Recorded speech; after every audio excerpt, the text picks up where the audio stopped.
D4 news देख रहे तमाम दोस्तों को दीपक भंडारी का नमस्कार। पंजाब में विधानसभा चुनावों को कुछ ही समय शेष रह गया है। उम्मीद की जा रही है कि अगले वर्ष फरवरी या मार्च 2022 में विधानसभा चुनाव हो जाएंगे। तमाम राजनीतिक पार्टियां, इनमें कांग्रेस, श्रोमणी अकाली दल, आम आदमी पार्टी और दूसरे जो राजनीतिक दल हैं, इस प्रयास में लगे हुए हैं कि आखिरकार सत्ता पर काबिज कैसे हुआ जाए। पंजाब के कई मुद्दे हैं, उनको दरकिनार कर एक दूसरे पर प्रत्यारोप का जो है आरोप प्रत्यारोप का वो सिलसिला जारी है। नेता एक दूसरे पर आरोप लगा रहे हैं कि पंजाब का जो खजाना, सरकारी खजाने में पैसा आना चाहिए, वो कुछ लोगों की निजी जेबों में जा रहा है। आखिरकार वो ये लोग कौन हैं जो इतने ताकतवर हैं? सरकार से भी ये लोग ताकतवर हैं कि ये पैसा इनकी जेब में जा रहा है।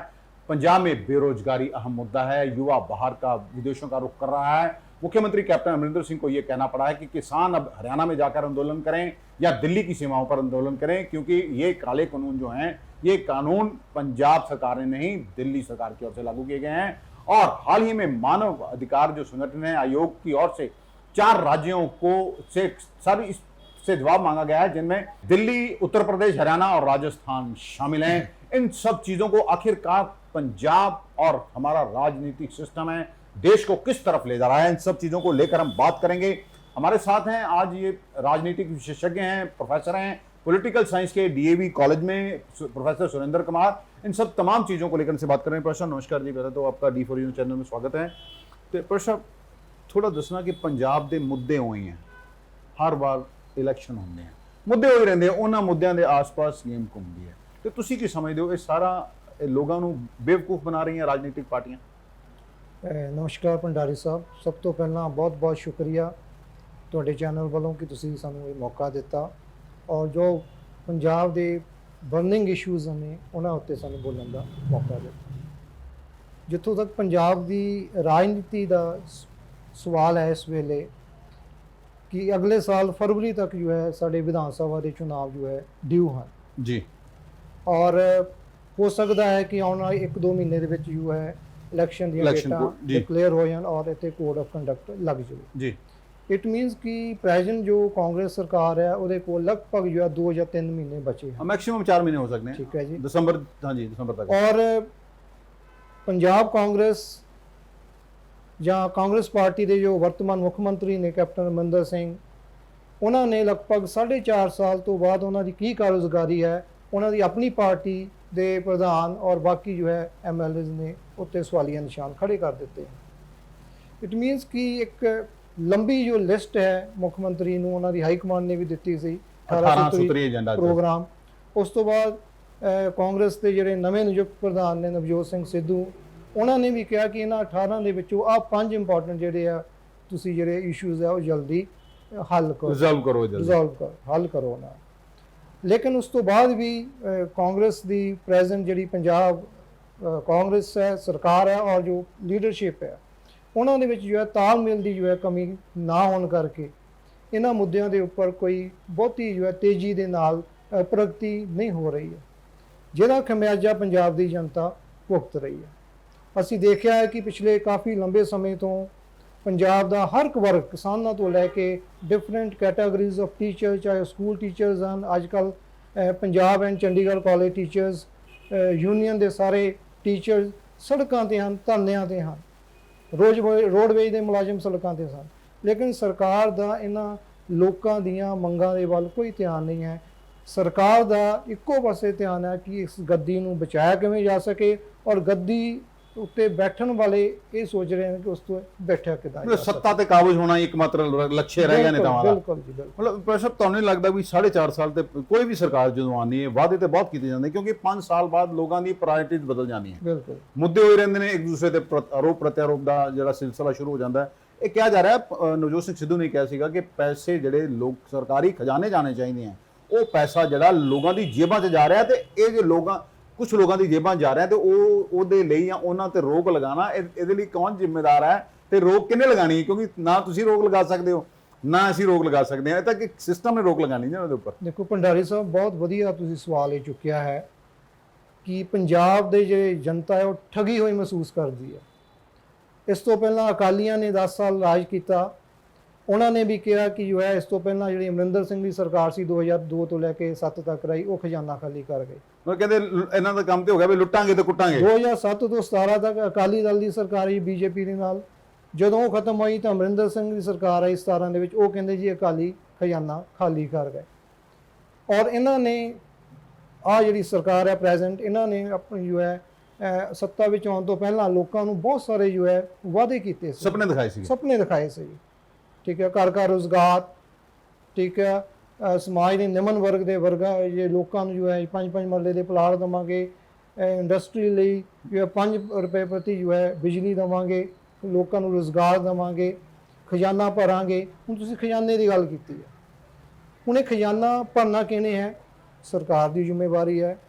ਚੋਣਾਂ ਤੋਂ ਪਹਿਲਾਂ ਜੋ ਹੈ ਇਸੇ ਪਾਰਟੀ ਨੇ ਕਿਹਾ ਸੀਗਾ ਕਿ ਅਸੀਂ ਸੱਤਾ ਵਿੱਚ ਆਏ ਤਾਂ ਪੰਜਾਬ ਦੇ ਵਿੱਚ ਜਿੰਨੇ ਵੀ ਮਾਫੀਆ ਚੱਲ ਰਹੇ ਹਨ, ਚਾਹੇ ਉਹ ਰੇਤ ਮਾਫੀਆ ਹੈ, ਚਾਹੇ ਬਜਰੀ ਮਾਫੀਆ ਹੈ, ਚਾਹੇ ਉਹ ਸ਼ਰਾਬ ਮਾਫੀਆ ਹੈ, ਚਾਹੇ ਉਹ ਟਰਾਂਸਪੋਰਟ ਮਾਫੀਆ ਹੈ, ਚਾਹੇ ਉਹ ਕੇਬਲ ਦਾ ਮਾਫੀਆ ਹੈ, ਅਸੀਂ ਉਹ ਖਤਮ ਕਰਾਂਗੇ। ਹੁਣ ਅਸੀਂ ਸਰਕਾਰ ਨੂੰ ਇਹ ਪੁੱਛਦੇ ਹਾਂ ਕਿ ਉਹ ਮਾਫੀਆ ਖਤਮ ਹੋ ਗਿਆ? ਅਗਰ ਤੁਸੀਂ ਮਾਫੀਆ ਕਹਿੰਦੇ ਹੋ ਤਾਂ ਉਹਨਾਂ ਦੇ ਖਿਲਾਫ ਕੀ ਕਾਰਵਾਈ ਹੋਈ? ਤਾਂ ਨਵਜੋਤ ਸਿੰਘ ਸਿੱਧੂ ਕਹੀ ਜਾਂਦੇ ਜੀ ਮਾਫੀਆ ਖਤਮ ਨਹੀਂ ਹੋਇਆ, ਮਾਫੀਆ ਤਾਂ ਵੱਧ ਗਿਆ, ਕਹਿੰਦੇ ਕਹਿਣ ਫੁੱਲੀ ਤੋਂ ਰਿਹਾ। ਕਹਿਣ ਦਾ ਮਤਲਬ ਇਹ ਹੈ ਕਿ ਸਰਕਾਰ ਇਸ ਮਾਫੀਏ ਨੂੰ ਚੈੱਕ ਔਰ ਕੰਟਰੋਲ, ਇਹਨੂੰ ਇਹ ਉੱਤੇ ਕੰਟਰੋਲ ਕਰਨ ਦੇ ਵਿੱਚ ਪੂਰੀ ਤਰ੍ਹਾਂ ਨਾਲ ਫੇਲ ਹੋਈ ਆ। ਔਰ ਜੋ ਪੈਸਾ ਸਰਕਾਰੀ ਖਜ਼ਾਨੇ ਵਿੱਚ ਆਉਣਾ ਚਾਹੀਦਾ ਸੀ, ਉਹ ਜੋ ਇਹ ਮਾਫੀਆ ਦੇ ਵਿੱਚ ਇਨਵੋਲਵ ਜੋ ਨੈਕਸਸ ਹੈ ਪੋਲੀਟੀਕਲ ਲੀਡਰਸ ਦਾ, ਹੋਰ ਜੋ ਹੈ ਸਰਕਾਰੀ ਤੰਤਰ ਦਾ, ਬਿਊਰੋਕ੍ਰੇਸੀ, ਪੋਲੀਟੀਕਲ ਸਿਸਟਮ ਦਾ, ਠੀਕ ਹੈ, ਉਹ ਇਹਨਾਂ ਦੀਆਂ ਜੇਬਾਂ ਵਿੱਚ ਜਾ ਰਿਹਾ। ਇਟ ਮੀਨਸ ਕਿ ਸਰਕਾਰ ਫੇਲ ਹੋਈ ਆ। ਲੋਕਾਂ ਨੂੰ ਪੁੱਛਣਾ ਚਾਹੀਦਾ ਹੈ ਇਸ ਪ੍ਰੈਜ਼ੈਂਟ ਸਰਕਾਰ ਕੋਲ ਕਿ ਇਹ ਪੈਸਾ ਤੁਸੀਂ ਉਹਨਾਂ ਦੀ ਜੇਬਾਂ ਵਿੱਚ ਕਿਉਂ ਜਾਣ ਦਿੱਤਾ? ਤੁਸੀਂ ਉਹਨਾਂ ਦੇ ਖਿਲਾਫ ਕੀ ਕਾਰਵਾਈ ਕੀਤੀ ਹੈ? ਕਿ FIR ਕੋਈ ਲੌਂਚ ਕੀਤੀ ਹੈ ਤੁਸੀਂ? ਨਹੀਂ ਪਰ ਸਾਹਿਬ, ਜੇ FIR ਮੰਨ ਲਓ ਮਾਫ ਕਰਨਾ ਲੌਂਚ ਹੋ ਵੀ ਜਾਂਦੀ ਤਾਂ ਹੁੰਦਾ ਕੀ ਹੈ, ਫਿਰ ਇਨਕੁਆਇਰੀ ਬੈਠ ਜਾਂਦੀ ਹੈ, ਇਨਕੁਆਇਰੀ 'ਚ ਬੰਦਿਆਂ ਨੂੰ ਕੱਢਦਾ ਜਾਂਦਾ ਹੈ, ਉਹੀ ਲੋਕ ਹੁੰਦੇ ਆ ਇਨਕੁਆਇਰੀ ਕਰਨ ਵਾਲੇ ਵੀ, ਉਹਨਾਂ ਦੇ ਸੰਗੀ ਸਾਥੀ ਹੁੰਦੇ ਨੇ ਸਾਰੇ। ਇਹ ਤੇ ਸਾਰਾ ਸਿਸਟਮ ਇੱਕ ਬੜੇ ਸੁਨਿਯੋਜਿਤ ਤਰੀਕੇ ਦੇ ਨਾਲ, ਕਦੀ ਕਿਸੇ ਨੇ ਇਹ ਦੱਸਿਆ ਵੀ ਮੰਨ ਲਓ ਮੈਂ ਹੋਰ ਮੇਰੇ ਕੋਲ ਪਹਿਲੇ ਤੇ 10 ਲੱਖ ਰੁਪਇਆ ਸੀ ਜਦੋਂ ਮੈਂ ਰਾਜਨੀਤੀ 'ਚ ਆਇਆ, ਲੀਡਰ ਬਣ ਗਿਆ, MLA ਬਣ ਗਿਆ ਤੇ ਮੇਰੇ ਕੋਲ 5 ਕਰੋੜ ਹੋ ਗਿਆ, ਮੰਤਰੀ ਬਣ ਗਿਆ ਤੇ ਮੇਰੇ ਕੋਲ 500 ਕਰੋੜ ਹੋ ਗਿਆ। ਪੈਸਾ ਆਂਦਾ ਕਿੱਥੋਂ ਹੈ? ਵੱਡੇ ਵੱਡੇ ਹੋਟਲ ਬਣ ਗਏ, ਵੱਡੀ ਵੱਡੀ ਟਰਾਂਸਪੋਰਟ ਕੰਪਨੀ, ਮੈਂ ਸਰਕਾਰੀ ਜਿਹੜਾ ਸਿਸਟਮ ਹੈ ਉਹ ਖਤਮ ਹੋ ਗਿਆ ਤੇ ਇਹ ਪ੍ਰਫੁੱਲਿਤ ਹੋ ਗਏ। ਕੌਣ ਨਹੀਂ ਜਾਣਦਾ ਵੀ ਟਰਾਂਸਪੋਰਟ ਮਾਫੀਆ ਕੌਣ ਹੈ? ਕੌਣ ਨਹੀਂ ਜਾਣਦਾ ਸ਼ਰਾਬ ਮਾਫੀਆ ਕੌਣ ਹੈ? ਹੁਣ ਤੁਹਾਨੂੰ ਦੱਸਦਾ, ਸ਼ਮਸ਼ੇਰ ਸਿੰਘ ਦੁੱਲੋ ਜਿਹੜੇ ਸਾਂਸਦ ਨੇ ਉਹ ਆਏ ਸੀਗੇ, ਉਹਨਾਂ ਸ਼ਰੇਆਮ ਕਿਹਾ ਵੀ ਪੰਜਾਬ ਨੂੰ ਲੁੱਟਿਆ ਜਾ ਰਿਹਾ, ਲੋਕਾਂ ਨੂੰ ਲੁੱਟਿਆ ਜਾ ਰਿਹਾ। ਔਰ ਲੁੱਟ ਕੌਣ ਰਿਹਾ? ਸਰਕਾਰ ਤੇ ਬਿਊਰੋਕ੍ਰੇਸੀ। ਉਹਨਾਂ ਸਪਸ਼ਟ ਕਿਹਾ ਸੀਗਾ। ਬਿਲਕੁਲ। ਤੇ ਇਹਦੇ ਤੇ ਤੁਹਾਡੀ ਕੀ ਮਤ ਹੈ? ਤੁਹਾਡਾ ਕੀ ਰਾਏ ਹੈ ਵੀ ਕਿਆ ਹੋਣਾ ਕੀ ਚਾਹੀਦਾ? ਦੇਖੋ, ਲੋਕਾਂ ਕੋਲ ਤਾਂ ਸਭ ਵੋਟ ਪਾਉਣ ਦਾ ਅਧਿਕਾਰ ਹੈ, ਤੁਹਾਡੇ ਕੋਲ ਤੇ ਮੇਰੇ ਕੋਲ, ਅਸੀਂ ਵੋਟ ਪਾ ਕੇ ਸਰਕਾਰ ਬਣਾ ਦਿੱਤੀ ਤੇ ਲੋਕੀ ਕੀ ਕਰਨ? ਦੇਖੋ ਭੰਡਾਰੀ ਸਾਹਿਬ, ਸਮਾਜ ਦੇ ਜਿਹੜੇ ਸੂਝਵਾਨ ਵਰਗ ਹੈ, ਤੁਹਾਡੇ ਵਰਗੇ ਜੋ ਹੈ ਅੱਛੇ ਜੋ ਲੋਕ ਮੀਡੀਆ ਦੇ ਵਿੱਚ ਕੰਮ ਕਰ ਰਹੇ ਹਨ, ਉਹਨਾਂ ਦਾ ਇਹ ਫਰਜ਼ ਹੈ ਕਿ ਜੋ ਸਰਕਾਰ ਦੀਆਂ ਜੋ ਨਾਕਾਮੀਆਂ ਹਨ, ਜੋ ਗਲਤੀਆਂ ਹਨ, ਉਹਨਾਂ ਨੂੰ ਲੋਕਾਂ ਦੇ ਸਾਹਮਣੇ ਉਜਾਗਰ ਕੀਤਾ ਜਾਵੇ, ਆਮ ਲੋਕਾਂ ਨੂੰ ਅਵੇਅਰ ਕੀਤਾ ਜਾਵੇ ਕਿ ਸਰਕਾਰ ਕੀ ਕਰ ਰਹੀ ਹੈ ਔਰ ਇਹਨੂੰ ਕੀ ਕਰਨਾ ਚਾਹੀਦਾ ਸੀ। ਨਹੀਂ ਪੈਸਾ ਉਹ ਤੇ ਦੇਖੋ ਨਾਕਾਮੀਆਂ ਸਾਹਮਣੇ ਆਈਆਂ, ਦੱਸਿਆ ਵੀ ਇੰਨੀਆਂ ਡਿਸਟਿਲਰੀਆਂ ਨੇ ਚੱਲ ਰਹੀਆਂ ਸ਼ਰਾਬ ਦੀਆਂ ਨਜਾਇਜ਼, ਬਿਲਕੁਲ ਰੇਤ ਮਾਫੀਆ, ਸਭ ਨੂੰ ਪਤਾ ਹੈ ਰੇਤਾ ਕਿਹਦੀ ਨਿਕਲਦੀ ਹੈ, ਤੇ ਆਮ ਬੰਦਾ ਕੀ ਕਰੂਗਾ? ਆਮ ਬੰਦੇ ਕੋਲ ਤੇ ਉਲਝਾਤਾ। ਉਹਨਾਂ ਨੇ ਸਾਫ਼ ਕਿਹਾ ਵੀ ਫਿਰ ਪੁਲਿਸ ਦਾ ਇਸਤੇਮਾਲ ਕੀਤਾ ਜਾਂਦਾ ਉਹਨਾਂ ਲੋਕਾਂ ਦੇ ਖਿਲਾਫ ਜਿਹੜੇ ਲੋਕ ਬੋਲਦੇ ਆ। ਬਿਲਕੁਲ ਬਿਲਕੁਲ। ਤੇ ਕੌਣ ਬੋਲੂਗਾ? ਚਲੋ ਇਹ ਲੰਬੀ ਡਿਸਕਸ਼ਨ ਹੈ। ਇੱਕ ਪਰਸਨ, ਇੱਕ ਜਿਹੜਾ ਮਾਨਵ ਅਧਿਕਾਰ ਜਿਹੜਾ ਸੰਗਠਨ ਹੈ, ਇਹਨਾਂ ਨੇ ਆਯੋਗ ਨੇ ਇੱਕ ਜਵਾਬ ਤਲਬ ਕੀਤਾ ਹੈ 4 ਸਟੇਟਾਂ ਕੋਲੋਂ, ਉਹਦੇ ਤੁਸੀਂ ਕੀ ਸਿਆਸੀ ਮਾਇਨੇ ਸਮਝਦੇ ਹੋ? ਕਿਉਂਕਿ ਪੰਜਾਬ 'ਚ ਵੀ ਅੰਦੋਲਨ ਚੱਲ ਰਿਹਾ, ਕਈ 100 ਕਿੰਨੇ ਲੋਕ ਜਗ੍ਹਾ ਤੇ 100 ਤੋਂ ਵੱਧ ਲੋਕਾਂ ਤੇ ਫਾਰਮਰ ਬੈਠੇ ਹੋਏ ਹੈ, ਰੋਕੇ ਹੋਏ ਹੈ। ਉਹ ਮੁੱਖ ਮੰਤਰੀ ਨੇ ਵੀ ਕਹਿਤਾ ਵੀ ਤੁਸੀਂ ਦਿੱਲੀ ਜਾਂ ਹਰਿਆਣਾ ਦੀ ਜਾ ਕੇ ਪ੍ਰਦਰਸ਼ਨ ਕਰੋ, ਪੰਜਾਬ ਦਾ ਨੁਕਸਾਨ ਹੋ ਰਿਹਾ। ਬਿਲਕੁਲ। ਹਾਂਜੀ, ਇਹਨੂੰ ਤੁਸੀਂ ਸਾਰਿਆਂ ਨੂੰ ਕਿਸ ਤਰ੍ਹਾਂ ਦੇਖਦੇ ਹੋ? ਹਾਂਜੀ ਭੰਡਾਰੀ ਸਾਹਿਬ, 14 ਸਤੰਬਰ 2021 ਨੂੰ ਸਾਡੇ ਦੇਸ਼ ਦੇ ਨੈਸ਼ਨਲ ਹਿਊਮਨ ਰਾਈਟਸ ਕਮਿਸ਼ਨ ਨੇ ਦਿੱਲੀ, ਹਰਿਆਣਾ, ਰਾਜਸਥਾਨ, ਵੈਸਟ ਬੰਗਾਲ, ਉੱਤਰ ਪ੍ਰਦੇਸ਼ ਨੂੰ 4 ਇਹਨਾਂ ਸਟੇਟਾਂ ਨੂੰ ਨੋਟਿਸ ਜਾਰੀ ਕੀਤੇ ਨੇ। ਉਹਦੇ ਵਿੱਚ 4-5 ਚੀਜ਼ਾਂ ਇਹਨਾਂ ਕੋਲ ਪੁੱਛੀਆਂ ਨੇ ਕਿ ਜੋ ਦਿੱਲੀ ਬਾਰਡਰਸ ਦੇ ਕਿਸਾਨ ਬੈਠੇ ਨੇ, ਪਿਛਲੇ ਲਗਭਗ 1 ਸਾਲ ਤੋਂ ਬੈਠੇ ਨੇ, ਫਾਰਮ ਲਾਜ਼ ਨੂੰ ਜੋ ਹੈ ਰਿਪੀਲ ਕਰਾਉਣ ਲਈ ਬੈਠੇ ਨੇ। ਉਹਨਾਂ ਨੇ ਪੁੱਛਿਆ ਕਿ ਇਹ ਜੋ ਅੰਦੋਲਨ ਉੱਥੇ ਕਰ ਰਹੇ ਨੇ ਕਿਸਾਨ, ਇਹਨਾਂ ਦੇ ਕਾਰਨ ਜੋ ਹੈ ਉਸ ਇਲਾਕੇ ਦੇ ਆਲੇ ਦੁਆਲੇ ਜੋ ਇੰਡਸਟਰੀ ਹੈ, ਜੋ ਕਮਰਸ਼ੀਅਲ ਐਕਟੀਵਿਟੀਜ਼ ਹੈ, ਉਹਦੇ ਉੱਤੇ ਕੀ ਬੁਰਾ ਪ੍ਰਭਾਵ ਪਿਆ, ਸਾਨੂੰ ਦੱਸੋ। ਨੰਬਰ 2, ਉਹਨਾਂ ਨੇ ਕਿਹਾ ਕਿ ਸਾਨੂੰ ਦੱਸਿਆ ਜਾਵੇ ਕਿ ਇਸ ਪ੍ਰਦਰਸ਼ਨ ਦੇ ਨਾਲ ਉੱਥੇ ਯਾਤਾਯਾਤ ਦੇ ਵਿੱਚ ਆਮ ਲੋਕਾਂ ਨੂੰ ਬਹੁਤ ਜ਼ਿਆਦਾ ਸਮੱਸਿਆਵਾਂ ਆ ਰਹੀਆਂ ਹਨ, ਖਾਸ ਕਰਕੇ ਜੋ ਡੇਲੀ ਕਮਿਊਟ ਕਰਨ ਵਾਲੇ ਹਨ, ਪੇਸ਼ੈਂਟਸ ਹਨ, ਠੀਕ ਹੈ, ਸੀਨੀਅਰ ਸਿਟੀਜ਼ਨਸ ਹਨ, ਜੋ ਫਿਜ਼ੀਕਲੀ ਜੋ ਡਿਸਏਬਲਡ ਵਿਅਕਤੀ ਹਨ, ਜਿਨ੍ਹਾਂ ਨੂੰ ਇੱਕ ਸੇਫ ਰਸਤਾ ਚਾਹੀਦਾ ਹੁੰਦਾ, ਉਹਨਾਂ ਨੂੰ ਬਹੁਤ ਪਰੇਸ਼ਾਨੀਆਂ ਆ ਰਹੀਆਂ। ਤੀਜੀ ਗੱਲ ਇਹਨਾਂ ਨੇ ਹੋਰ ਮੰਗੀ ਹੈ ਕਿ ਉਸ ਉੱਤੇ ਇਸ ਪ੍ਰਦਰਸ਼ਨ ਦੇ ਨਾਲ ਜੋ ਉੱਥੇ ਜੋ ਹੈ ਕੋਵਿਡ ਜੋ ਪ੍ਰੋਟੋਕੋਲ ਹੈ ਉਹਦੀ ਜੋ ਹੈ ਪ੍ਰੋਪਰ ਜੋ ਹੈ ਉਹਦੀ ਇੰਪਲੀਮੈਂਟੇਸ਼ਨ ਨਹੀਂ ਹੋ ਰਹੀ, ਜਿਸ ਕਰਕੇ ਜੋ ਹੈ ਉੱਥੇ ਕੋਵਿਡ ਆਊਟਬ੍ਰੇਕ ਹੋ ਸਕਦਾ ਹੈ। ਔਰ ਇਸੇ ਦੌਰਾਨ ਜੋ ਹੈ ਤੁਸੀਂ ਗੱਲ ਕੀਤੀ ਹੈ ਕਿ ਪੰਜਾਬ ਦੇ ਮੁੱਖ ਮੰਤਰੀ ਸਾਹਿਬ ਕੈਪਟਨ ਅਮਰਿੰਦਰ ਸਿੰਘ, ਠੀਕ ਆ, ਜੋ ਇਸ ਵੇਲੇ ਆਪਣੀ ਜੋ ਹੈ ਰਾਜਨੀਤਿਕ ਸੱਤਾ ਨੂੰ ਬਰਕਰਾਰ ਕਰਨ ਦੇ ਵਿੱਚ ਪੂਰੀ ਤਰ੍ਹਾਂ ਨਾਲ ਉਹਨਾਂ ਦਾ ਜੋਰ ਲੱਗਾ ਹੋਇਆ ਹੈ, ਔਰ ਲੋਕਾਂ ਨੂੰ ਕੀ ਸਹੂਲਤਾਂ ਦੇਣੀਆਂ ਹਨ ਉਹਦੇ ਵੱਲ ਸਰਕਾਰ ਦਾ ਕੋਈ ਧਿਆਨ ਨਹੀਂ ਹੈ। ਉਹਨਾਂ ਨੇ ਇਹ ਬਿਆਨ ਦਿੱਤਾ ਹੈ ਕਿ ਪੰਜਾਬ ਦੇ ਵਿੱਚ ਜਿਹੜੇ ਪ੍ਰਦਰਸ਼ਨਕਾਰੀ ਜੋ ਕਿਸਾਨ ਨੇ, ਜੋ ਆਪਣੀਆਂ ਜਾਇਜ਼ ਮੰਗਾਂ ਦੀ ਖਾਤਰ ਪਿਛਲੇ ਲਗਭਗ 1 ਸਾਲ ਤੋਂ ਜੋ ਹੈ ਸੈਂਟਰ ਸਰਕਾਰ ਉੱਤੇ ਦਬਾਅ ਪਾ ਰਹੇ ਹਨ ਕਿ ਇਹ ਜਿਹੜੇ ਤੁਸੀਂ 3 ਕ੍ਰਿਸ਼ੀ ਕਾਨੂੰਨ ਜੋ ਹੈ ਬਣਾਏ ਗਏ ਹਨ, ਜੋ ਕਿ ਤੁਸੀਂ ਗਲਤ ਢੰਗ ਦੇ ਨਾਲ ਐਗਰੀਕਲਚਰ ਜੋ ਇੱਕ ਸਟੇਟ ਵਿਸ਼ਾ ਹੈ, ਤੁਸੀਂ trade and commerce concurrent list ਨੂੰ ਬੇਸ ਬਣਾ ਕੇ ਜੋ ਹੈ ਇਹਨੂੰ ਤੁਸੀਂ ਫਾਰਮ ਲਾਜ਼ ਪਾਸ ਕੀਤੇ ਹਨ, ਇਹਨੂੰ ਅਸੀਂ ਖਤਮ ਕਰੋ। ਹਾਂ, ਮਤਲਬ ਇੱਥੋਂ ਖਤਮ ਕਰੋ, ਤੁਸੀਂ ਉਹਨਾਂ ਦੇ ਖਿਲਾਫ ਚੱਲੋਗੇ। ਔਰ ਪੰਜਾਬ ਦੇ ਵਿੱਚ ਜੋ ਹੈ ਇਸ ਵੇਲੇ ਜੋ ਹੈ ਕਿਸਾਨ ਬਹੁਤ ਘੱਟ ਜਗ੍ਹਾ ਤੇ ਬੈਠੇ ਹਨ, ਖਾਸ ਕਰਕੇ ਅਦਾਨੀ ਔਰ ਅੰਬਾਨੀ ਦੇ ਜਿੰਨੇ ਵੀ ਬਿਜ਼ਨਸ ਹਾਊਸਸ ਹਨ ਜਾਂ ਸ਼ੋਰੂਮਸ ਹਨ, ਸਿਰਫ ਉਹਨਾਂ ਉੱਤੇ ਉਹਨਾਂ ਦੇ ਸਾਹਮਣੇ ਹੀ ਬੈਠੇ ਹਨ।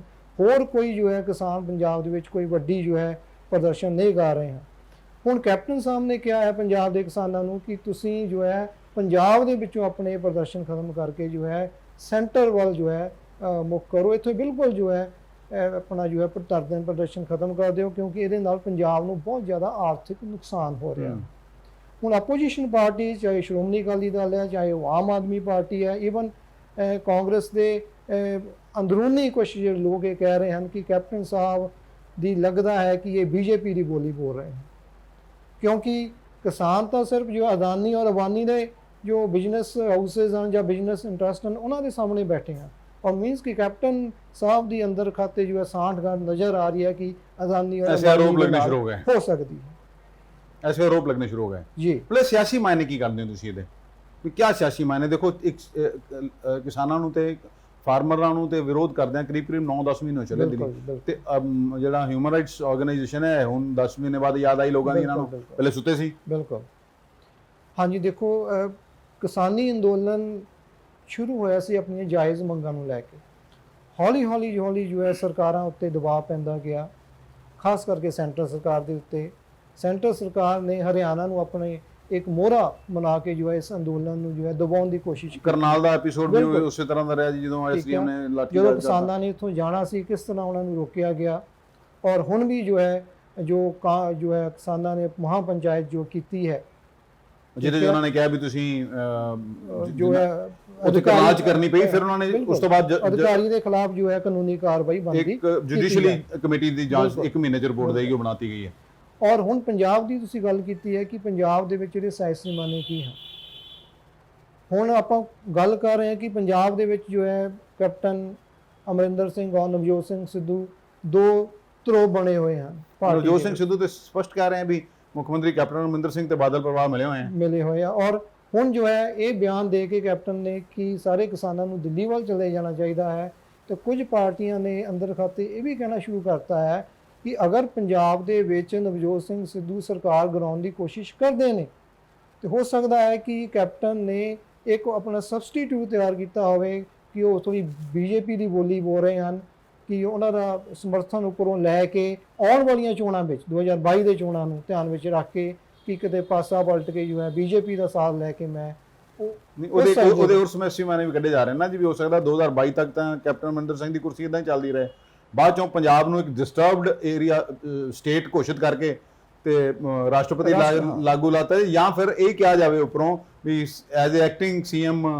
ਕੈਪਟਨ ਅਮਰਿੰਦਰ ਸਿੰਘ ਹੀ ਕੰਮ ਕਰਨਗੇ। ਬਿਲਕੁਲ ਜੀ, ਬਿਲਕੁਲ ਇਹਦੇ ਵੀ ਸਿਆਸੀ ਮਾਇਨੇ ਕੱਢੇ ਜਾ ਰਹੇ ਹਨ। ਬਿਲਕੁਲ ਜੀ, ਬਿਲਕੁਲ ਇਹ ਸਿਆਸੀ ਮਾਇਨੇ ਫਿਲਹਾਲ ਵੀ ਕੱਢੇ ਜਾ ਰਹੇ ਹਨ ਕਿ ਜਿਸ ਤਰ੍ਹਾਂ ਦੇ ਹਾਲਾਤ ਪੰਜਾਬ ਦੇ ਵਿੱਚ ਬਣੇ ਹੋਏ ਹਨ, ਖਾਨਾ ਜੰਗੀ ਲੱਗੀ ਹੋਈ ਹੈ ਕਾਂਗਰਸ ਦੇ ਵਿੱਚ, ਕਿ ਅਗਰ ਸਰਕਾਰ ਅੱਜ ਡਿੱਗ ਜਾਂਦੀ ਹੈ ਕੈਪਟਨ ਦੀ, ਜਾਂ ਕੇਂਦਰ ਸਰਕਾਰ ਜੋ ਹੈ ਕੈਪਟਨ ਨੂੰ ਕੌਨਫੀਡੈਂਸ ਵਿੱਚ ਲਾ ਕੇ ਇੱਥੇ ਰਾਸ਼ਟਰਪਤੀ ਰਾਜ ਲਗਾ ਦਿੰਦੀ ਹੈ, ਕੈਪਟਨ ਨੂੰ ਕੌਨਫੀਡੈਂਸ ਵਿੱਚ ਲਗਾ ਕੇ, ਤਾਂ ਹੋ ਸਕਦਾ ਹੈ ਕਿ ਬੀਜੇਪੀ ਔਰ ਜੋ ਕਾਂਗਰਸ ਹੈ under the leadership of captain Amarinder Singh ਆਉਣ ਵਾਲੇ ਚੋਣਾਂ ਨੂੰ ਧਿਆਨ ਵਿੱਚ ਮੱਦੇ ਰੱਖਦਿਆਂ ਇਹ ਸਾਂਠਗਾਂਠ ਕਰ ਸਕਦੇ। ਮਤਲਬ ਇਹ ਨਵਾਂ ਇੱਕ ਨਵੀਂ ਉੱਭਰ ਕੇ ਆਏਗੀ ਫਿਰ, ਜੋ ਤੁਸੀਂ ਹੁਣੇ ਕਿਹਾ ਬਿਲਕੁਲ। ਕਿ ਕੈਪਟਨ ਅਮਰਿੰਦਰ ਸਿੰਘ ਨੂੰ ਜੇ ਲੱਗਿਆ ਕਿ ਮੈਨੂੰ ਹੁਣ ਅਗਲੀ ਵਾਰੀ ਸੀਐਮ ਦਾ ਚਿਹਰਾ ਨਹੀਂ ਬਣਾਉਣਗੇ ਜਾਂ ਮੁੱਖ ਮੰਤਰੀ ਦੀ ਕੁਰਸੀ ਨਹੀਂ ਮਿਲੇਗੀ, ਤਾਂ ਉਹ ਭਾਜਪਾ ਨਾਲ ਮਿਲ ਕੇ ਕੋਈ ਨਵੀਂ ਕੋਈ ਜੋ ਇਹ ਵੀ ਹੋ ਸਕਦਾ ਕਿ ਕਿਸਾਨਾਂ ਦੇ ਫੇਵਰ 'ਚ ਜੋ ਮੰਗ ਕਰ ਰਹੇ ਆ, ਉਦੋਂ ਬੀਜੇਪੀ ਉਹਨਾਂ ਦੇ ਇਹ ਤੋਹਫਾ ਦੇ ਦੇਵੇ ਤੇ ਉਹਨਾਂ ਦਾ ਜਿਹੜਾ ਕਿਸਾਨਾਂ ਦਾ ਵਿਸ਼ਵਾਸ ਆਪਣੇ ਨਾਲ ਲਾ ਲਵੇ। ਬਿਲਕੁਲ ਜੀ, ਇਹ ਵੀ ਹਾਂ ਠੀਕ ਤੇ ਹੈ। ਤੁਸੀਂ ਮੰਨਦੇ ਹੋ ਕਿ ਕਿਆ ਕਿਸਾਨ ਆਪਣੀ ਪਾਰਟੀ ਬਣਾਉਣ, ਕਿਉਂਕਿ ਉਹ ਤਾਂ ਮਨਾ ਕਰ ਰਹੇ ਨੇ ਅਸੀਂ ਪਾਰਟੀ ਨਹੀਂ ਬਣਾਵਾਂਗੇ, ਤੁਹਾਨੂੰ ਲੱਗਦਾ ਕਿ ਵੀ ਕਿਸਾਨ ਵੱਡਾ ਰੋਲ ਪਲੇ ਕਰਨਗੇ? ਉਹ ਤਾਂ ਸਭ ਨੂੰ ਪਤਾ ਕਿ ਕਿਆ ਉਹ ਆਪਣੀ ਪਾਰਟੀ ਬਣਾਉਣਗੇ। ਦੇਖੋ ਭੰਡਾਰੀ ਸਾਹਿਬ, ਕਿਸਾਨ ਬਾਰ-ਬਾਰ ਕਹਿ ਚੁੱਕੇ ਹਨ, ਜਿਨੇ ਸੰਯੁਕਤ ਕਿਸਾਨ ਮੋਰਚਾ ਦੇ ਜਿਹੜੇ ਲੀਡਰਸ ਹਨ, ਕਿ ਅਸੀਂ ਡਾਇਰੈਕਟਲੀ ਅਜੇ ਪੋਲਿਟਿਕਸ ਵਿੱਚ ਨਹੀਂ ਆਉਣਾ ਚਾਹੁੰਦੇ, ਔਰ ਹਜੇ ਸਾਡੇ ਹਿਸਾਬ ਨਾਲ ਉਹਨਾਂ ਨੂੰ ਆਉਣਾ ਵੀ ਨਹੀਂ ਚਾਹੀਦਾ, ਕਿਉਂਕਿ ਟਾਈਮ ਬਹੁਤ ਘੱਟ ਰਹਿ ਗਿਆ ਇਲੈਕਸ਼ਨ ਦੇ ਵਿੱਚ। ਇਲੈਕਸ਼ਨ ਲੜਨ ਲਈ ਜੋ ਹੈ ਇੱਕ ਪ੍ਰੋਪਰ ਟਾਈਮ ਐਂਡ ਸਿਸਟਮ ਹੋਣਾ ਚਾਹੀਦਾ ਹੈ, ਜੋ ਇਸ ਵੇਲੇ ਉਹਨਾਂ ਦੇ ਕੋਲ ਨਹੀਂ ਹੈ। ਔਰ ਕਿਸਾਨ ਜੋ ਹੈ ਸਿਰਫ ਇਸ ਵੇਲੇ ਆਪਣੀ ਵੋਟ ਬੈਂਕ ਨੂੰ ਇਨਕੈਸ਼ ਕਰਨਾ ਚਾਹੁੰਦੇ ਹਨ, ਉਹ ਆਪਣੇ ਪੱਤੇ ਨਹੀਂ ਖੋਲ ਰਹੇ ਕਿ ਅਸੀਂ ਕਿਸ ਪਾਰਟੀ ਨਾਲ ਜਾਵਾਂਗੇ। ਉਹ ਹਜੇ ਫਿਲਹਾਲ ਉਹਨਾਂ ਨੇ ਸਾਰੀਆਂ ਪਾਰਟੀਆਂ ਨੂੰ ਕਿਹਾ ਹੈ ਕਿ ਤੁਸੀਂ ਇਕੱਠੇ ਹੋ ਕੇ ਦਿੱਲੀ ਜੋ ਹੈ ਸੈਂਟਰ ਸਰਕਾਰ ਤੇ ਦਬਾਅ ਪਾਓ, ਤਾਂ ਕਿ ਜੋ ਹੈ ਸਾਡੇ ਇਹਨਾਂ ਮਸਲਿਆਂ ਨੂੰ ਜੋ ਹੈ ਜਲਦੀ ਤੋਂ ਜਲਦੀ ਹੱਲ ਕਰਵਾਓ। ਪਰ ਸਰ ਤੁਸੀਂ ਸਾਰੇ ਦੇਖੋ, ਜਨਤਾ ਨੂੰ ਕੀ ਮਿਲਿਆ? ਹਰ ਵਾਰੀ ਨਵੇਂ ਮੁੱਦੇ, 5 ਸਾਲ ਬਾਅਦ ਹਰ ਵਾਰੀ ਨਵੇਂ ਲਾਰੇ। ਲੋਕੀ ਇੱਕ ਤੋਂ, ਜਿਵੇਂ ਤੁਸੀਂ ਉਹਨੇ ਦੱਸਿਆ, ਪਹਿਲੇ 2002 ਤੋਂ ਲੈ ਕੇ ਇਹਨਾਂ ਨੇ 7 ਤੱਕ ਇਹ ਕਹਿੰਦੇ ਸੀ ਖਜ਼ਾਨਾ ਖਾਲੀ, ਫਿਰ 2007 ਤੋਂ 2017 ਤੱਕ ਖਜ਼ਾਨਾ ਖਾਲੀ, ਹੁਣੇ ਵੀ ਰੌਲਾ ਪਾਈ ਜਾ ਰਿਹਾ ਖਜ਼ਾਨਾ। 20 ਸਾਲ ਹੋ ਗਏ ਲਗਭਗ ਇਹੋ ਹੀ ਕਹਿੰਦੇ ਆ ਪੰਜਾਬ ਦਾ ਖਜ਼ਾਨਾ ਖਾਲੀ। ਪੰਜਾਬ ਦੇ ਉੱਤੇ ਕਰੀਬ 3 ਲੱਖ ਕਰੋੜ ਦਾ ਕਰਜ਼ਾ ਹੋ ਗਿਆ। ਜਨਤਾ ਕੀ ਕਰੇਗੀ? ਆਉਣ ਵਾਲੀ ਪੀੜ੍ਹੀਆਂ ਕੀ ਕਰਨਗੀਆਂ? ਇਹ ਸਾਰੀ ਚੀਜ਼ਾਂ ਨੂੰ ਤੁਸੀਂ ਕਿਵੇਂ ਦੇਖਦੇ ਹੋ? ਲੋਕ ਜਿਹੜਾ ਐਜੂਕੇਟਿਡ ਵਰਗ ਆ ਉਹ ਵਿਦੇਸ਼ਾਂ ਦਾ ਰੁਖ ਕਰ ਰਿਹਾ, ਐਜੂਕੇਸ਼ਨ ਨਹੀਂ ਮਿਲ ਰਹੀ, ਇੱਥੇ ਮਹਿੰਗੀ ਇੰਨੀ ਜ਼ਿਆਦਾ ਹੋ ਗਈ। ਦੂਜੀ, ਲੀਡਰ ਆਪਣਾ ਇਲਾਜ ਤਾਂ ਕਰਾਉਣ ਚੱਲ ਜਾਂਦੇ, ਸਾਰੇ ਟੈਕਸ ਲੀਡਰਾਂ ਦੇ ਸਰਕਾਰਾਂ ਭਰਦੀਆਂ, ਈਵਨ ਇਨਕਮ ਟੈਕਸ ਵੀ ਉਹਨਾਂ ਦੇ ਭਰਦੀਆਂ, ਤੇ ਆਮ ਜਨਤਾ ਕਰੇ ਤੇ ਕਰੇਗੀ। ਭੰਡਾਰੀ ਸਾਹਿਬ ਦੇਖੋ, ਬਹੁਤ ਅੱਛਾ ਸਵਾਲ ਕੀਤਾ ਤੁਸੀਂ। ਭਾਰਤ ਇੱਕ ਲੋਕਤੰਤਰੀ ਦੇਸ਼ ਹੋਣ ਦੇ ਨਾਤੇ, ਇੱਕ ਵੈਲਫੇਅਰ ਸਟੇਟ ਹੋਣ ਦੇ ਨਾਤੇ, ਉਸ ਸਟੇਟ ਦੇ ਵਿੱਚ ਜੋ ਐਜੂਕੇਸ਼ਨ ਸਿਸਟਮ ਔਰ ਹੈਲਥ ਸਿਸਟਮ ਦੇ ਵਿੱਚ ਜੋ ਹੈ ਪੁਖਤਾ ਪ੍ਰਬੰਧਾਂ ਦਾ ਹੋਣਾ ਬਹੁਤ ਜ਼ਰੂਰੀ ਹੈ। ਹੁਣ ਤੁਸੀਂ ਦੇਖ ਲਓ, ਪੰਜਾਬ ਦੀ ਐਜੂਕੇਸ਼ਨ ਸਿਸਟਮ ਦੀ ਗੱਲ ਦੇਖ ਲਓ, ਸਰਕਾਰੀ ਸਕੂਲਾਂ ਦੀ ਦੇਖ ਲਓ, ਇਨਫਰਾਸਟ੍ਰਕਚਰ ਤੱਕ ਨਹੀਂ ਹੈ, ਟੀਚਰਸ ਨਹੀਂ ਹੈ, ਟੀਚਰ ਨਹੀਂ ਹੈ, ਜਿਹਦੇ ਹੈਗੇ ਤੇ ਟੀਚਰ ਪੜ੍ਹਾਉਂਦੇ ਘੱਟ ਹੈ। 47 ਗਵਰਨਮੈਂਟ ਕਾਲਜਸ ਹਨ, 90% ਸਟਾਫ ਉੱਥੇ ਜੋ ਹੈ ਪੜਾਉਣ ਵਾਲਾ ਨਹੀਂ ਹੈ। ਪ੍ਰਾਈਵੇਟ ਏਡਡ ਕਾਲਜਾਂ ਦੇ ਵਿੱਚ ਜੋ ਹੈ ਸਰਕਾਰ ਜਿਹੜੀ ਨਵੀਂ ਭਰਤੀ ਕਰ ਰਹੀ ਹੈ, ਪਹਿਲਾਂ ਸਾਨੂੰ 95% ਗ੍ਰਾਂਟ ਦਿੰਦੀ ਹੁੰਦੀ ਸੀ, ਉਹ ਗ੍ਰਾਂਟ ਘਟਾ ਕੇ ਉਹਨਾਂ ਨੇ 75% ਕਰਤੀ। ਮੀਨਸ ਕਿ ਗ੍ਰਾਂਟ ਘਟੇਗੀ ਤਾਂ ਆਉਣ ਵਾਲੇ ਸਮੇਂ ਦੇ ਵਿੱਚ ਜੋ ਹੈ ਕਾਲਜਾਂ ਨੇ ਉਹ ਫੀਸਾਂ ਵਧਾ ਕੇ ਉਹ ਬੱਚਿਆਂ ਤੇ ਆਮ ਲੋਕਾਂ ਤੇ ਪਾਉਣੀਆਂ। ਕੋਵਿਡ ਦੇ ਦੌਰਾਨ ਆਪਾਂ ਕੀ ਦੇਖਿਆ, ਸਰਕਾਰੀ ਤੰਤਰ ਦਾ ਜੋ ਹਾਲ ਹੋਇਆ, ਸਰਕਾਰੀ ਹਸਪੀਟਲਾਂ ਦਾ ਕੀ ਇਲਾਜ ਹੋਇਆ, ਇਲਾਜ ਲਈ ਜੋ ਯੰਤਰ ਚਾਹੀਦੇ ਸੀ, ਜੋ ਮੈਡੀਸਨ ਚਾਹੀਦੀਆਂ ਸੀ, ਜੋ ਸਹੂਲਤਾਂ ਚਾਹੀਦੀਆਂ ਸੀ, ਉਹ ਲੋਕਾਂ ਨੂੰ ਨਹੀਂ ਮਿਲੀਆਂ। ਕਹਿਣ ਦਾ ਮਤਲਬ ਇਹ ਹੈ ਕਿ ਇਸ ਵੇਲੇ ਜੋ ਹੈ ਪੰਜਾਬ ਦੀ ਜੋ ਹੈ ਟੋਟਲ ਜੋ ਸਿਸਟਮ ਹੈ ਉਹ ਡਿਸਰਪਟ ਹੋਇਆ ਪਿਆ ਹੈ। ਕਾਰਨ ਉਹਦਾ ਇਹ ਹੈ ਕਿ ਜੋ ਸਰਕਾਰੀ ਖਜ਼ਾਨਾ, ਠੀਕ ਆ, ਲੋਕਾਂ ਦੀ ਖੂਨ ਪਸੀਨੇ ਦੀ ਕਮਾਈ ਦਾ ਜੋ ਟੈਕਸਾਂ ਦੇ ਰੂਪ ਵਿੱਚ ਅਸੀਂ ਦਿੰਦੇ ਹਾਂ, ਉਹ ਦੁਬਾਰਾ ਜੋ ਹੈ ਸਰਕਾਰ ਦੇ ਖਜ਼ਾਨੇ ਵਿੱਚ ਨਹੀਂ ਆ ਰਿਹਾ। ਉਹ ਜੋ ਅਲੱਗ-ਅਲੱਗ ਜੋ ਮਾਫੀਆ ਲੋਕ ਹਨ, ਉਹ ਆਪਣੀ ਜੋ ਹੈ ਜੇਬਾਂ ਪਾ ਰਹੇ ਹਨ, ਕਾਲਾ ਧਨ ਜੋ ਹੈ ਉਹਨਾਂ ਦੇ ਘਰਾਂ ਦੇ ਵਿੱਚ ਜਮ੍ਹਾਂ ਹੋ ਰਿਹਾ। ਪਰ ਸਭ ਇਹਦੇ ਵਿੱਚ ਦੇਖੋ, ਆਮ ਬੰਦੇ ਦਾ ਤਾਂ ਕਸੂਰ ਨਹੀਂ ਨਾ ਜੀ। ਕੁਝ ਲੋਕ ਡਾਇਰੈਕਟ ਟੈਕਸ ਦਿੰਦੇ ਆ, ਇਨਡਾਇਰੈਕਟ ਟੈਕਸ ਤੇ ਹਰ ਬੰਦਾ ਦੇ ਰਿਹਾ, ਹਰ ਚੀਜ਼ ਤੇ ਟੈਕਸ ਦੇ ਰਿਹਾ। ਤੁਸੀਂ ਸਵੇਰੇ ਚਾय ਪੀਤੀ ਹੋ ਤੇ ਟੈਕਸ ਦਿੱਤਾ ਹੈ, ਤੁਸੀਂ ਕੋਈ ਕੱਪੜਾ ਖਰੀਦੋ ਤੇ ਟੈਕਸ ਦਿੱਤਾ ਹੈ, ਸਭ ਟੈਕਸ ਦਿੰਦੇ ਹੋ। ਇਹਦੇ ਲਈ ਜ਼ਿੰਮੇਦਾਰ ਕੌਣ ਹੈ? ਦੇਖੋ, ਜ਼ਿੰਮੇਵਾਰੀ ਅਲਟੀਮੇਟਲੀ ਦੇਖੋ ਸਰਕਾਰ ਦੀ ਹੀ ਤੈਅ ਹੋਣੀ ਹੈ, ਜਿਹੜੀ ਸੱਤਾਧਾਰੀ ਹੁੰਦੀ ਹੈ। ਹੁਣ ਇਹਦੇ ਬਾਰੇ ਜੋ ਹੈ ਈਵਨ ਕਿ ਇਲੈਕਸ਼ਨ ਕਮਿਸ਼ਨ ਵੀ ਵਾਰ-ਵਾਰ ਰਾਜਨੀਤਿਕ ਪਾਰਟੀਆਂ ਨੂੰ ਕਹਿ ਚੁੱਕਾ ਹੈ ਕਿ ਅਗਰ ਤੁਸੀਂ ਆਪਣੇ ਚੋਣ ਪ੍ਰਚਾਰ ਤੋਂ ਪਹਿਲਾਂ ਜਿੰਨੇ ਵੀ ਆਪਣੇ ਇਲੈਕਸ਼ਨ ਮੈਨੀਫੈਸਟੋ ਬਣਾਉਣੇ, ਉਹਨੂੰ ਤੁਸੀਂ ਲੀਗਲ ਡਾਕੂਮੈਂਟ ਬਣਾਓ।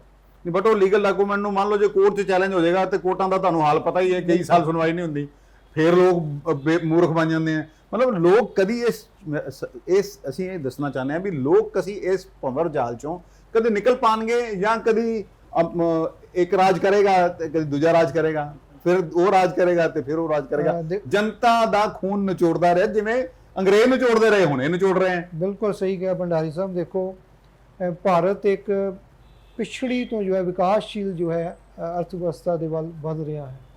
ਕਿਸੇ ਵੀ ਸਮਾਜ ਦੇ ਵਿੱਚ ਜਦੋਂ ਅਵੇਅਰਨੈਸ ਆਉਂਦੀ ਹੈ, ਡਿਵੈਲਪਮੈਂਟ ਆਉਂਦੀ ਹੈ, ਉਹ ਰਾਤੋਂ ਰਾਤ ਨਹੀਂ ਆ ਜਾਂਦੀ। ਸੋ ਸਾਨੂੰ ਲੋਕਾਂ ਨੂੰ ਜਾਗਰੂਕ ਕਰਨਾ ਪਏਗਾ, ਅਵੇਅਰ ਕਰਨਾ ਪਏਗਾ, ਔਰ ਉਹਨਾਂ ਨੂੰ ਜਾਇਜ਼ ਮੰਗਾਂ ਲਈ ਜੋ ਹੈ ਲੜਨ ਦੀ ਜੋ ਭਾਵਨਾ ਉਹਨਾਂ ਵਿੱਚ ਪੈਦਾ ਕਰਨੀ ਪਏਗੀ। ਤੁਸੀਂ ਆਪਣੇ, ਚਾਹੇ ਉਹ ਲੋਕਲ ਗਵਰਨਮੈਂਟ ਦੇ ਨੁਮਾਇੰਦੇ ਹਨ, ਚਾਹੇ ਉਹ ਸਟੇਟ ਗਵਰਨਮੈਂਟ ਦੇ ਨੁਮਾਇੰਦੇ ਹਨ, ਚਾਹੇ ਉਹ ਸੈਂਟਰ ਗਵਰਨਮੈਂਟ ਦੇ ਨੁਮਾਇੰਦੇ ਹਨ, ਜਦੋਂ ਵੀ ਉਹ ਤੁਹਾਡੇ ਕੋਲ ਆਉਣ ਉਹਨਾਂ ਨੂੰ ਪੁੱਛੋ ਕਿ ਤੁਸੀਂ ਆਹ ਮਸਲਿਆਂ ਉੱਤੇ ਕੀ ਕੀਤਾ। ਲੇਕਿਨ ਸਾਡੇ ਦੇਸ਼ ਦੀ ਇਹ ਤਰਾਸਦੀ ਹੈ ਕਿ ਸਾਡੇ ਦੇਸ਼ ਦੇ ਵਿੱਚ ਲਗਭਗ 1/3 ਪਾਪੂਲੇਸ਼ਨ ਜੋ ਹੈ ਗਰੀਬੀ ਰੇਖਾ ਤੋਂ ਥੱਲੇ ਰਹਿ ਰਹੀ ਹੈ। ਮੋਰ ਦੈਨ 1/3 ਜੀ, ਮੋਦੀ ਸਾਹਿਬ ਆਪ ਕਹਿੰਦੇ ਵੀ 80 ਕਰੋੜ ਲੋਕਾਂ ਦਾ ਰਾਜਾ ਬਣਿਆ। ਇੱਕ ਗਰੀਬ ਵੋਟਰ ਜੋ ਹੈ ਉਹ ਆਪਣੀ ਗਰੀਬੀ ਤੋਂ ਤੰਗ ਆ ਕੇ ਜੋ ਹੈ ਥੋੜੀ ਬਹੁਤੇ ਜੋ ਹੈ ਆਰਥਿਕ ਲਾਲਚ ਵਿੱਚ ਆ ਕੇ ਜੋ ਹੈ ਆਪਣੀ ਵੋਟ ਜੋ ਹੈ ਵੇਚ ਦਿੰਦਾ ਹੈ। ਸੋ ਸਾਡੇ ਦੇਸ਼ ਦੀ ਜਿਹੜੀ ਹੈ ਸਭ ਤੋਂ ਵੱਡੀ ਇੱਕ ਪ੍ਰੋਬਲਮ ਹੈ ਗਰੀਬੀ, ਬੇਰੁਜ਼ਗਾਰੀ ਦਿਨੋਂ ਦਿਨ ਵੱਧ ਰਹੀ ਹੈ। ਸੋ ਇਹਨਾਂ ਉੱਤੇ ਵੀ ਠੱਲ ਪਾਉਣ ਦੀ ਲੋੜ ਹੈ, ਅਦਰਵਾਈਜ਼ ਜੋ ਹੈ ਇਹ ਸਿਸਟਮ ਇਸੇ ਤਰ੍ਹਾਂ ਚੱਲਦਾ ਰਹੇਗਾ। ਮਤਲਬ ਕੁੱਲ ਮਿਲਾ ਕੇ ਹਜੇ ਲੱਗਦਾ ਨਹੀਂ ਕਿ ਲੋਕ ਇਸ ਭੌਂਵਰ ਜਾਲ ਚੋਂ ਬਾਹਰ ਨਿਕਲ ਪਾਣਗੇ। ਬਿਲਕੁਲ ਜੀ, ਕਿਉਂਕਿ ਕਦੀ ਇਹਨਾਂ ਨੇ ਡਿਕਲੇਅਰ ਕੀਤਾ ਵੀ ਕਦੀ ਇਹੀ ਅਸੀਂ ਕਹਿੰਦੇ ਇਹੋ ਹੀ ਕਹਿ ਦੇਣਾ ਵੀ ਮੇਰੀ ਕੋਲ ਅੱਜ 5000 ਕਰੋੜ ਦੀ ਪ੍ਰਾਪਰਟੀ ਆ, ਵੀ ਹੁਣ ਮੈਂ ਇਸ ਤੋਂ ਵੱਧ ਨਹੀਂ ਲੁੱਟਾਂਗਾ ਪੰਜਾਬ ਨੂੰ, ਮੇਰੇ ਕੋਲ 300 ਬੱਸ ਹੋ ਗਈ ਹੈ, ਹੁਣ ਮੈਂ 500 ਬੱਸ ਨਹੀਂ ਪਾਵਾਂਗਾ, ਮੇਰੀ 2 ਡਿਸਟਿਲਰੀਆਂ ਚੱਲਦੀਆਂ, ਹੁਣ ਮੈਂ ਤੀਜੀ ਡਿਸਟਿਲਰੀ ਨਹੀਂ ਖੋਲਾਂਗਾ, ਮੈਂ ਹੁਣ ਗੈਂਗਸਟਰਾਂ ਦੀ ਮਦਦ ਨਹੀਂ ਕਰਾਂਗਾ। ਇਹੋ ਹੀ ਰਾਜਨੀਤਿਕ ਪਾਰਟੀਆਂ ਕਹਿ ਦੇਣ ਵੀ ਹੁਣ ਅਸੀਂ ਸਕੂਲ ਬਣਾਵਾਂਗੇ, ਸਕੂਲ ਬਣਾਉਣ ਦੇ ਨਾਲ ਨਾਲ ਉੱਥੇ ਸਟਾਫ ਭਰਤੀ ਕਰਾਂਗੇ ਤਾਂ ਕਿ ਲੋਕਾਂ ਨੂੰ ਐਜੂਕੇਸ਼ਨ ਮਿਲ ਸਕੇ, ਗਰੀਬਾਂ ਦੀ ਮਦਦ ਕਰਾਂਗੇ, ਇਹੀ ਕਹਿ ਦੇਣ। ਪਰ ਇਹਨਾਂ ਦਾ ਤੇ ਇੱਧਰ ਧਿਆਨ ਹੀ ਨਹੀਂ, ਲੋਕਾਂ ਨੂੰ ਉਲਝਾ ਦਿੰਦੇ ਆ। ਤੇ ਦੇਖੋ ਭੰਡਾਰੀ ਸਾਹਿਬ, ਤੁਸੀਂ ਉਹ ਰਾਮ ਰਾਜਿਆਂ ਦੀ ਗੱਲਾਂ ਕਰ ਰਹੇ ਆ ਆਪਾਂ ਕਿ ਜੋ ਹੈ ਪੋਲਿਟਿਕਸ ਔਰ ਐਥਿਕਸ ਦੇ ਵਿੱਚ ਕਲੋਜ਼ ਰਿਲੇਸ਼ਨਸ਼ਿਪ ਹੋਣਾ ਚਾਹੀਦਾ। ਸਾਡੇ ਰਾਜਨੀਤਿਕ ਲੀਡਰਾਂ ਨੂੰ ਜਿਹੜੀਆਂ ਸਾਡੀਆਂ ਐਥੀਕਲ ਵੈਲਿਊਜ਼ ਹੈ, ਓਨੈਸਟੀ ਹੈ, ਇਮਾਨਦਾਰੀ ਹੈ, ਟਰਾਂਸਪੇਰੈਂਸੀ ਇਨ ਐਡਮਿਨਿਸਟ੍ਰੇਸ਼ਨ ਹੈ, ਉਹਨਾਂ ਨੂੰ ਇਨਕਲਕੇਟ ਕਰਨਾ ਪਏਗਾ, ਉਹਨਾਂ ਨੂੰ ਡਿਵੈਲਪ ਕਰਨਾ ਪਏਗਾ। ਲੋਕਾਂ ਨੂੰ ਹੌਲੀ ਹੌਲੀ ਜਾਗਰੂਕ ਹੋਣਾ ਪਏਗਾ। ਲੋਕਾਂ ਨੂੰ ਆਪਣੇ ਚੁਣੇ ਗਏ ਜਿਹੜੇ ਨੁਮਾਇੰਦੇ ਹਨ ਉਹਨਾਂ ਉੱਤੇ ਲਗਾਤਾਰ ਜੋ ਹੈ ਸਵਾਲ ਜੋ ਹੈ ਦਾਗਣੇ ਚਾਹੀਦੇ ਹਨ। ਇਸੇ ਤਰ੍ਹਾਂ ਹੌਲੀ ਹੌਲੀ ਸਾਡੇ ਸਮਾਜ ਦੇ ਵਿੱਚ ਜਾਗਰੂਕਤਾ ਆਏਗੀ ਔਰ ਜ਼ਰੂਰ ਜੋ ਹੈ ਆਉਣ ਵਾਲੇ ਸਮੇਂ ਦੇ ਵਿੱਚ ਹੌਲੀ ਹੌਲੀ ਜੋ ਇਹ ਫਰਕ ਇੱਕ ਵਾਰ ਸਭ ਲਾਸਟ ਸਵਾਲ ਹੈ, ਅੱਜ ਫਿਰ 40 ਬੰਦਿਆਂ ਨੇ ਚਿੱਠੀ ਲਿਖਤੀ ਵੀ ਕੈਪਟਨ ਅਮਰਿੰਦਰ ਸਿੰਘ ਦੇ ਖਿਲਾਫ, ਕੀ ਲੱਗਦਾ ਤੁਹਾਨੂੰ? ਦੇਖੋ, ਇਹ ਬਾਰ-ਬਾਰ ਇਹ ਸਵਾਲ ਉੱਠ ਰਿਹਾ ਹੈ ਕਿ ਪੰਜਾਬ ਦੀ ਰਾਜਨੀਤੀ ਦਾ ਕੀ ਬਣੇਗਾ। ਹਰ ਦਿਨ ਜੋ ਹੈ ਨਵੀਆਂ ਡਿਵੈਲਪਮੈਂਟਸ ਹੋ ਰਹੀਆਂ ਹਨ, ਕਦੀ ਸਿੱਧੂ ਪਾਸਾਪਾਰੀ ਹੋ ਜਾਂਦਾ, ਕਦੀ ਕੈਪਟਨ ਦਾ ਪਾਸਾਪਾਰੀ ਹੋ ਜਾਂਦਾ ਹੈ। ਸੋ ਇਹ ਆਉਣ ਵਾਲੇ ਸਮੇਂ ਦੇ ਵਿੱਚ ਪਤਾ ਲੱਗੇਗਾ ਕਿ ਇਹ ਜਿਹੜਾ ਹੈ ਊਂਠ ਕਿਸ ਕਰਵਟ ਬੈਠੇਗਾ।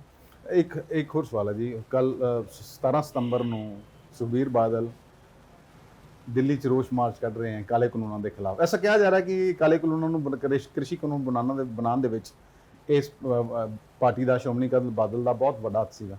ਦੇਖੋ ਭੰਡਾਰੀ ਸਾਹਿਬ, ਪਿਛਲੇ ਇੱਕ ਹਫ਼ਤਾ ਪਹਿਲਾਂ ਦੀ ਗੱਲ ਹੈ ਕਿ ਜਦੋਂ ਅਕਾਲੀ ਦਲ ਨੇ ਆਪਣੇ 100 ਦਿਨ ਦਾ ਪ੍ਰੋਗਰਾਮ ਸ਼ੁਰੂ ਕੀਤਾ ਸੀਗਾ ਕਿ ਹਰ ਕਨਸਟੀਟਿਊਐਂਸੀ ਵਿੱਚ ਜਾ ਕੇ ਅਸੀਂ ਲੋਕਾਂ ਨੂੰ ਜਾਗਰੂਕ ਕਰਾਂਗੇ, ਲੇਕਿਨ ਕਿਸਾਨਾਂ ਨੇ ਹਰ ਇੱਕ ਪਾਰਟੀ ਨੂੰ ਇਹ ਬੇਨਤੀ ਕੀਤੀ ਹੈ ਕਿ ਤੁਸੀਂ ਆਪਣੇ ਰਾਜਨੀਤਿਕ ਪ੍ਰੋਗਰਾਮ ਬੰਦ ਕਰ ਦਿਓ। ਖਾਸ ਕਰਕੇ ਜੋ ਹੈ ਅਕਾਲੀ ਦਲ ਦੀਆਂ ਇਹਨਾਂ ਰੈਲੀਆਂ ਦਾ ਕਿਸਾਨਾਂ ਨੇ ਸਖਤ ਵਿਰੋਧ ਕੀਤਾ। ਮੋਗੇ 'ਚ ਹੋਇਆ ਸੀਗਾ, ਠੀਕ ਹੈ। ਔਰ ਉਸ ਤੋਂ ਬਾਅਦ ਹੁਣ ਕਿਸਾਨਾਂ ਨੇ ਸਾਰੀਆਂ ਪਾਰਟੀਆਂ ਨੂੰ ਕਹਿਤਾ ਕਿ ਤੁਸੀਂ ਆਪਣੇ ਰਾਜਨੀਤਿਕ ਏਜੰਡੇ ਫਿਲਹਾਲ ਬੰਦ ਕਰ ਦਿਓ ਔਰ ਜੋ ਸਾਡੀਆਂ ਡਿਮਾਂਡਸ ਹਨ ਇਹ 'ਤੇ ਫੋਕਸ ਕਰੋ, ਕੇਂਦਰ ਸਰਕਾਰ 'ਤੇ ਕਿਸੇ ਤਰ੍ਹਾਂ ਪ੍ਰੈਸ਼ਰ ਪਾਓ। ਹੋ ਸਕਦਾ ਹੈ ਕਿਸਾਨਾਂ ਦੀ ਉਸ ਗੱਲ ਨੂੰ ਧਿਆਨ ਵਿੱਚ ਰੱਖ ਕੇ ਕਿਸਾਨਾਂ ਦੇ ਵੋਟ ਬੈਂਕ ਨੂੰ ਪ੍ਰਾਪਤ ਕਰਨ ਲਈ ਜੋ ਹੈ ਅਕਾਲੀ ਦਲ ਸਭ ਤੋਂ ਪਹਿਲਾਂ ਪਹਿਲ ਕਰ ਰਿਹਾ ਹੈ ਕਿਸਾਨਾਂ ਦੀ ਉਸ ਅਪੀਲ ਉੱਤੇ। ਲੇਕਿਨ ਇਹ ਉਹੀ ਅਕਾਲੀ ਦਲ ਹੈ ਜਦੋਂ ਇਹ ਫਾਰਮ ਬਿਲਸ ਜਾਂ ਆਰਡੀਨੈਂਸ ਲਿਆਂਦੇ ਗਏ ਸੀ 5 ਜੂਨ ਨੂੰ, ਉਦੋਂ ਬੀਬੀ ਹਰਸਿਮਰਤ ਕੌਰ ਬਾਦਲ ਜੋ ਹੈ ਕੇਂਦਰੀ ਮੰਤਰੀ ਮੰਡਲ ਦੇ ਵਿੱਚ ਵਜ਼ੀਰ ਸਨ, ਠੀਕ ਹੈ। ਉਸ ਤੋਂ ਬਾਅਦ ਕਿਵੇਂ ਪੰਜਾਬ ਦੇ ਵਿੱਚ ਸਰਦਾਰ ਬਾਦਲ ਸਾਹਿਬ, ਵੱਡੇ ਬਾਦਲ ਜੀ ਔਰ ਸੁਖਬੀਰ ਬਾਦਲ ਨੇ ਜੋ ਹੈ ਇੱਕ ਲੈਟਰ ਵੀ ਲੈ ਕੇ ਆਂਦੀ ਸੈਂਟਰ ਕੋਲੋਂ ਕਿ ਇਹ ਫਾਰਮ ਬਿਲਸ ਬਹੁਤ ਚੰਗੇ ਨੇ, ਤੁਹਾਡੇ ਫੇਵਰ ਵਿੱਚ ਹਨ। ਲੇਕਿਨ ਜਦੋਂ ਕਿਸਾਨਾਂ ਨੂੰ ਇਹਨਾਂ ਦੀਆਂ ਗੱਲਾਂ 'ਤੇ ਯਕੀਨ ਨਹੀਂ ਆਇਆ ਤਾਂ ਜ਼ਬਰਦਸਤ ਵਿਰੋਧ ਹੋਇਆ। ਸੋ ਰਾਜਨੀਤਿਕ ਪਾਰਟੀਆਂ ਜਿਹੜੀਆਂ ਹਨ ਉਹ ਗਰਗੜ ਦੀ ਤਰ੍ਹਾਂ ਹੁੰਦੀਆਂ ਹਨ, ਸਮਾਂ ਔਰ ਨਜ਼ਾਕਤ ਦੇਖ ਕੇ ਇਹ ਆਪਣੇ ਪਾਸੇ ਪਲਟਦੀਆਂ ਹਨ। ਉਸੇ ਰੂਪ ਦੇ ਵਿੱਚ ਮੇਰੇ ਹਿਸਾਬ ਨਾਲ ਅਕਾਲੀ ਦਲ ਨੇ ਪਾਸਾ ਖੇਡਿਆ, ਮਤਲਬ ਆਪਣਾ ਰੰਗ ਬਦਲ ਦਿੰਦੀਆਂ। ਪਹਿਲੇ ਜਿਨ੍ਹਾਂ ਕਾਨੂੰਨਾਂ ਦੇ ਫੇਵਰ ਕਰਦੇ ਸੀਗੇ, ਇਹਨਾਂ ਦੀਆਂ ਕਈ ਵੀਡੀਓ ਵੀ ਜਾਰੀ ਹੋਈਆਂ ਤੇ ਹੁਣ ਉਹਨਾਂ ਕਾਨੂੰਨਾਂ ਦਾ ਵਿਰੋਧ ਕਰਨ ਲੱਗੇ ਕਿਉਂਕਿ ਕਿਸਾਨਾਂ ਦਾ ਵਿਰੋਧ ਕਰਨ ਲੱਗੇ। ਰਾਜਨੀਤੀ ਦੇ ਵਿੱਚ ਇਹ ਗੱਲ ਮਸ਼ਹੂਰ ਹੈ ਕਿ ਰਾਜਨੀਤੀ ਵਿੱਚ ਕੋਈ ਵੀ ਪੱਕਾ ਦੋਸਤ ਔਰ ਦੁਸ਼ਮਣ ਨਹੀਂ ਹੁੰਦਾ। ਤੁਹਾਡੇ ਹਿੱਤ ਪੱਕੇ ਹੁੰਦੇ, ਜਿੱਥੇ ਤੁਹਾਡਾ ਹਿੱਤ ਮਿਲਦਾ ਹੈ ਤੁਸੀਂ ਉਹਦੇ ਨਾਲ ਛਲਾਂਗ ਮਾਰ ਕੇ ਚਲੇ ਜਾਂਦੇ ਹੋ। ਭਾਰਤੀ ਰਾਜਨੀਤੀ ਦੀ ਇਹ ਇੱਕ ਵਿਸ਼ੇਸ਼ਤਾ ਵੀ ਰਹੀ ਆ ਔਰ ਇੱਕ ਬਹੁਤ ਵੱਡੀ ਬੁਰਾਈ ਵੀ ਤਰਾਸਦੀ ਵੀ ਰਹੀ। ਵੈਸੇ ਤੁਸੀਂ ਕੁਝ ਹੋਰ ਕਹਿਣਾ ਚਾਹੋ? ਮੈਂ ਤੁਹਾਡੇ ਇਸ ਚੈਨਲ ਦੇ ਦੁਆਰਾ ਆਮ ਲੋਕਾਂ ਨੂੰ ਇਹੀ ਕਹਿਣਾ ਚਾਹੁੰਦਾ ਹਾਂ ਕਿ ਆਉਣ ਵਾਲੀਆਂ ਜਿਹੜੀਆਂ ਪੰਜਾਬ ਦੀਆਂ ਵਿਧਾਨ ਸਭਾ ਦੇ ਇਲੈਕਸ਼ਨ ਹਨ, ਜੋ ਕਿ ਮੋਸਟ ਪ੍ਰੋਬੇਬਲੀ ਫਰਵਰੀ ਤੱਕ ਹੋਣ ਦੀ ਸੰਭਾਵਨਾ ਹੈ, ਤੁਸੀਂ ਜੋ ਹੈ ਸਰਕਾਰ ਦੀ ਕਾਰਜਕਾਰੀ ਨੂੰ ਦੇਖ ਕੇ, ਅੱਛੇ ਕੈਂਡੀਡੇਟਾਂ, ਉਹਨਾਂ ਦੇ ਬੈਕਗ੍ਰਾਉਂਡ ਨੂੰ ਦੇਖ ਕੇ, ਕੀ ਸਰਕਾਰ ਨੇ ਜੋ ਵਾਅਦੇ ਕੀਤੇ ਸੀ ਉਹ ਪੂਰੇ ਕੀਤੇ ਹਨ, ਉਸ ਦੇ ਮੁਕਾਬਲੇ ਜੋ ਬਾਕੀ ਪਾਰਟੀਆਂ ਕੀ ਕਹਿ ਰਹੀਆਂ ਹਨ, ਇਹ ਸਾਰੀਆਂ ਚੀਜ਼ਾਂ ਨੂੰ ਮੱਦੇਨਜ਼ਰ ਰੱਖ ਕੇ ਜੋ ਹੈ ਚੰਗੇ ਕੈਂਡੀਡੇਟਾਂ ਨੂੰ ਜੋ ਹੈ ਸੱਤਾ ਦੇ ਵਿੱਚ ਲਿਆਓ, ਤਾਂ ਕਿ ਜੋ ਹੈ ਪੰਜਾਬ ਦੀ ਜਿਹੜੀ ਨੁਹਾਰ ਨੂੰ ਅਸੀਂ ਹੌਲੀ ਹੌਲੀ ਭਵਿੱਖ ਦੇ ਵਿੱਚ ਬਦਲ ਸਕੀਏ ਔਰ ਪੰਜਾਬ ਮੁੜ जो है हर क्षेत्र ਦੇ ਵਿੱਚ ਆਪਣੀ ਲੀਹਾਂ ਤੇ आ सके। धन्यवाद। हमारे साथ बात करने के लिए थे प्रोफेसर सुरेंद्र कुमार, राजनीतिक विशेषज्ञ हैं। इनका कहना है कि जनता जब तक जागरूक नहीं होगी, नेताओं से सवाल नहीं पूछेगी, तब तक इसी तरह धोखा खाती रहेगी। नेताओं का तो काम ही है आपको भ्रम में फंसाना, आपको लालच देना। अब फिर देखना ये है आप उस लालच में फंसते हैं या नहीं। वर्ष 2022 में यदि आप अपने बच्चों का भविष्य बेहतर चाहते हैं तो सोच समझ कर वोट दीजिएगा, अपना वोट बेचिएगा नहीं, वरना यूं ही पिसते रहेंगे। यानी कि पंजाबी से नाले लुट्टणगे तो नाले कुट्टणगे। अमृतसर से D4 न्यूज़ के लिए दीपक भंडारी की खास रिपोर्ट।